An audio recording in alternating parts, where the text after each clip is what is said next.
नमस्कार दोस्तों, Lakhan horror story channel पर आपका स्वागत है। आप सुन रहे हैं हॉरर कहानी वह भी मेरी जवानी। दोस्तों, आज की हमारी कहानी चीखें जो आत्मा को कपा दे, जिसे सुनकर आप लोगों का कलेजा कांप जाएगा। वीडियो में अंत तक बने रहें। ये कहानी के पॉइंट ऑफ व्यू से सुनते हैं, लेकिन कहानी को शुरू करने से पहले कि जैसा कि मैं आप लोगों से हमेशा कहता हूँ, वैसे तो आप लोगों ने बहुत सी हॉरर कहानियाँ सुनी होंगी, लेकिन मुझे पूरी उम्मीद है कि आज की हमारी यह कहानी सुनकर आपको सच में डर का एहसास होने वाला है। बस मेरी आपसे इतनी गुजारिश है कि आप अगर इस कहानी को पूरा सुनेंगे, आपको सच में बहुत ज़्यादा मज़ा आने वाला है। साथ ही अगर आप पहली बार हमारे इस चैनल पर आए हैं तो चैनल को भी सब्सक्राइब कर लीजिए। ऐसा करने से हमारी और आपकी नज़दीकियाँ बढ़ जाएंगी और आगे आने वाली वीडियो आप तक आसानी से पहुंच जाएगी। दोस्तों, आप लोगों से एक शिकायत है। आप लोग स्क्रीन पे देख सकते हैं 92% लोगों जो लोग हैं जो वीडियो देखते हैं पूरा अंत तक, लेकिन सब्सक्राइब नहीं करते हैं। दोस्तों, आपका एक सब्सक्राइबर हमारे लिए बहुत ही प्रेरणादायक होगा।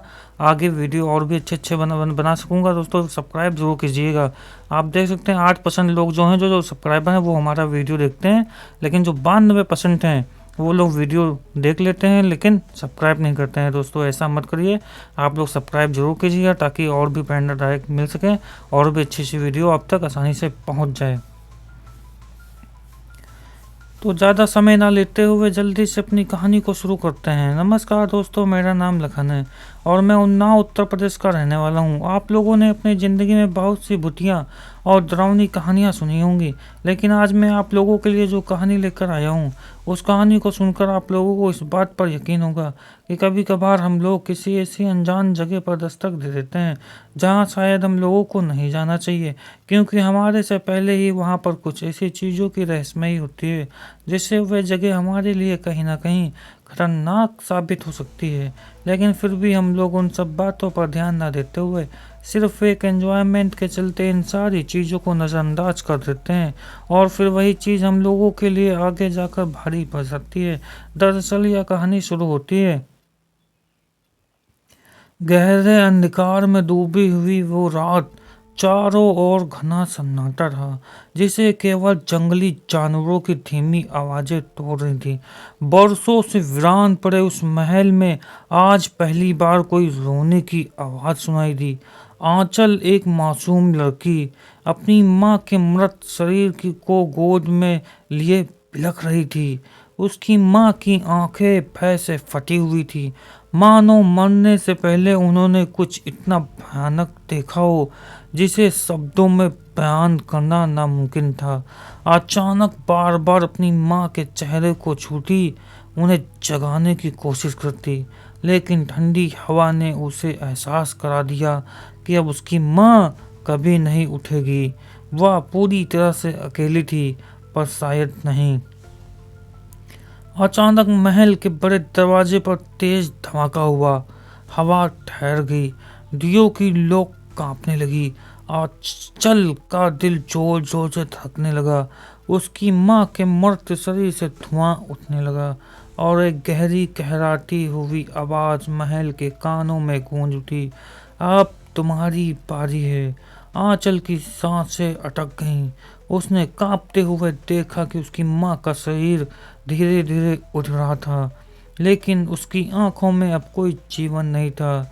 उनकी काली पुतलियां उसे सीधा देख रही थी और ओंठों पर एक अजीब सी मुस्कान थी। आंचल ने डर के मारे चीख मारी, लेकिन उसकी आवाज कमरे में ही दबकर रह गई। वह तेजी से भागी, लेकिन महल का दरवाजा खुद ब खुद बंद हो गया। आंचल अब एक अंधेरे कमरे में फंस चुकी थी और बाहर कोई नहीं था, कोई जो उसकी माँ को अपने वश में कर चुका था। तभी उसे किसी के रोने की आवाज सुनाई दी। वह पीछे मुड़ी और जो उसने देखा उसने उसकी आत्मा तक को हिला दिया।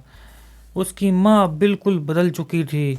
उनके चेहरे की त्वचा सड़ चुकी थी और आंखों से काला खून टपक रहा था। उनकी हड्डियां अंदरूनी चीखों से चटक रही थीं।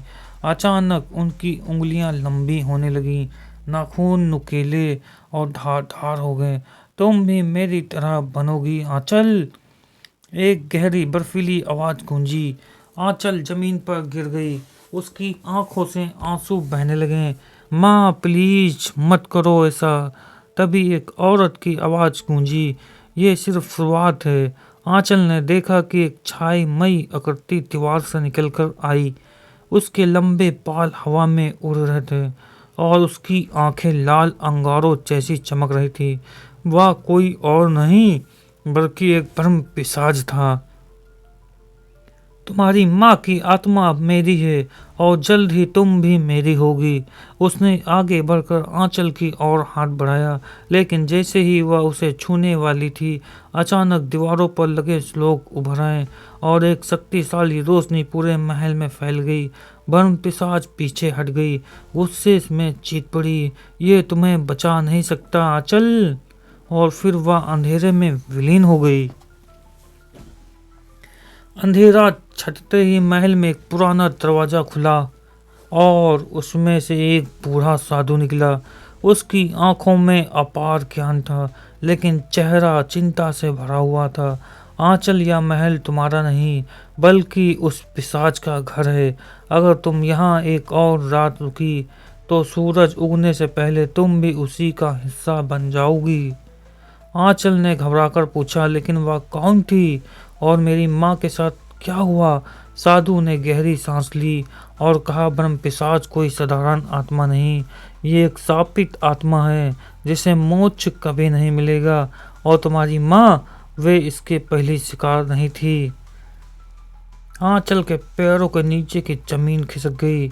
उसकी माँ अब इस दुनिया में नहीं थी और उनके साथ जो हुआ वो किसी भयानक सपने से कम नहीं था। लेकिन सबसे डरावनी बात यह थी कि ब्रह्म पिशाच ने कहा था, अब तुम्हारी बारी है। साधु ने आगे बढ़कर आंचल के कांपते हाथों को थामा। ब्रह्म पिशाच केवल उन्हीं का अधिकार जमाती है जिनका इस महल में कोई नाता होता है।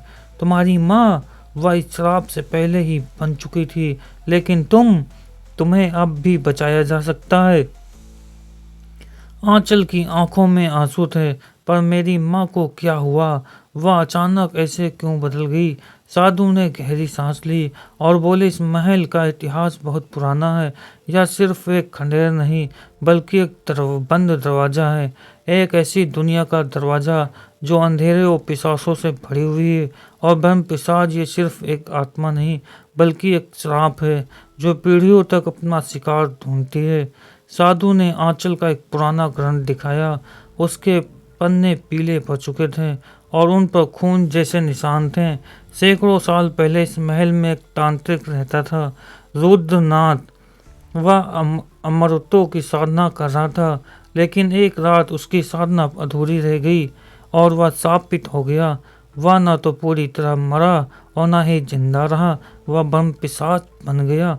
आंचल का दिल तेजी से धड़कने लगा, लेकिन मेरी माँ को इससे क्या संबंध?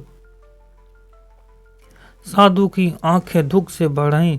तुम्हारी माँ इस महल का अंतिम वारिस थी। वर्षों पहले तुम्हारे पूर्वजों ने इस श्राप को अपने खून से बांध लिया था। यह पिशाच अब तुम्हारे परिवार के हर सदस्य को अपने वश में करेगा।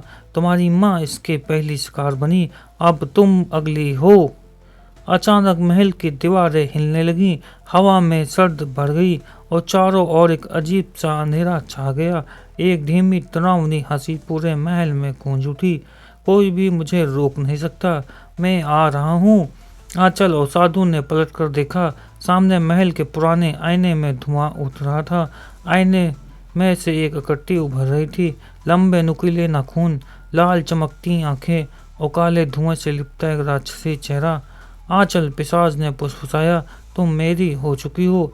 आंचल की चीखें पूरे महल में गूंज उठी। उसकी आंखें डर से फटी हुई थीं। पिशाच आईने से बाहर आ रहा था। साधु ने मंत्र पढ़ना शुरू कर दिया, लेकिन ब्रह्म पिशाच जोर से हंस पड़ा, तेरे मंत्र अब मुझे नहीं रोक सकते हैं। अचानक आंचल के शरीर में एक अजीब सी गर्मी महसूस हुई। उसकी माँ की यादें उसके दिमाग में कौंधने लगी। वह प्यार, वह हंसी और फिर वह भयानक रात जब उनकी जान चली गई थी। आंचल की आंखों से आंसू बहने लगे। माँ, मैं आपको नहीं खो सकता। साधु ने आंचल को पीछे हटाया और अपने कमंडल से राख निकालकर ब्रह्मपिशाच की ओर फेंकी। अग्नि का संकल्प तुझे रोक सकता है अधम।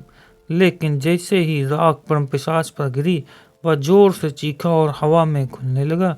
लेकिन मरते मरते उसने आंचल को देख लिया।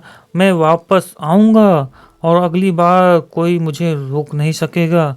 महल फिर से शांत हो गया, लेकिन यह शांति कितनी देर तक रहेगी? साधु ने गहरी सांस ली और आंचल की ओर देखा। ये खत्म नहीं हुआ, ये वापस आएगा और इस बार और भी ताकतवर होगा। हमें इसका अंत करने का असली तरीका ढूंढना होगा। आंचल ने धीरे धीरे महल की ओर देखा। उसकी माँ की आत्मा अब भी यहीं भटक रही थी और ब्रह्मपिशाच वह अब भी जीवित था। लेकिन सवाल यह था कि आंचल इस श्राप से बच पाएगी या वह इसका हिस्सा बन जाएगी। दोस्तों, वीडियो में अंत तक बने रहें। वीडियो को लाइक कर दीजिए, कमेंट में अपनी राय जोड़ दीजिएगा। आपको स्टोरी कैसी पसंद है, आपको स्टोरी कैसी लगी, और चैनल को सब्सक्राइब करना बिल्कुल ना भूलिएगा ताकि अगला वीडियो आप तक आसानी से पहुंच जाए, और बेल आइकन जरूर दबाइएगा।